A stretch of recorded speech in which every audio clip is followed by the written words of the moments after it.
Wrongfully jailed man gets $1 million by Learn with News. Level 3.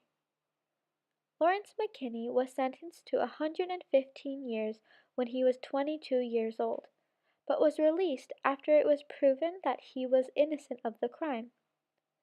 In total, he spent 31 years in prison. He was released because advanced DNA testing proved that he couldn't have possibly been at the crime scene. Although he was released in 2009, he was not officially exonerated until December 2017. In the US, being released from prison because it transpires that a person didn't commit a crime does not automatically make them innocent in the eyes of the law. Their criminal record remains, and they have to go through an official parole hearing which looks at the case, including the new evidence, and makes a decision over whether or not to exonerate the person. In McKinney's case, they decided not to exonerate him, with one of the members of the board saying that the description of the suspect matched McKinney very closely.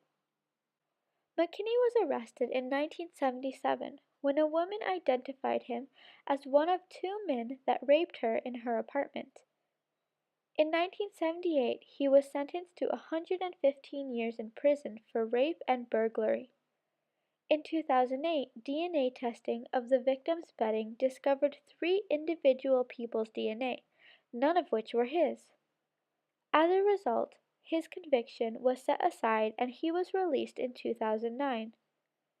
It took until 2017 for McKinney to be formally exonerated. Governor of Tennessee Bill Haslam intervened in order to go against the parole board's verdict and exonerate McKinney himself. It is only after being formally exonerated that a person who was wrongfully imprisoned can sue for compensation. The maximum compensation allowed to be given is $1 million, and the Board of Claims decided unanimously to award him the money. It is the largest amount ever given in compensation for a wrongful imprisonment. He has immediately received $353,000 in order to pay his legal fees, and will receive the rest in monthly installments of $3,350 for the rest of his life. The money is guaranteed to his beneficiaries if he dies within 10 years of the settlement. However, the money will never stop so long as he is alive, which means he will ultimately receive more than $1 million should he live longer than 16 more years.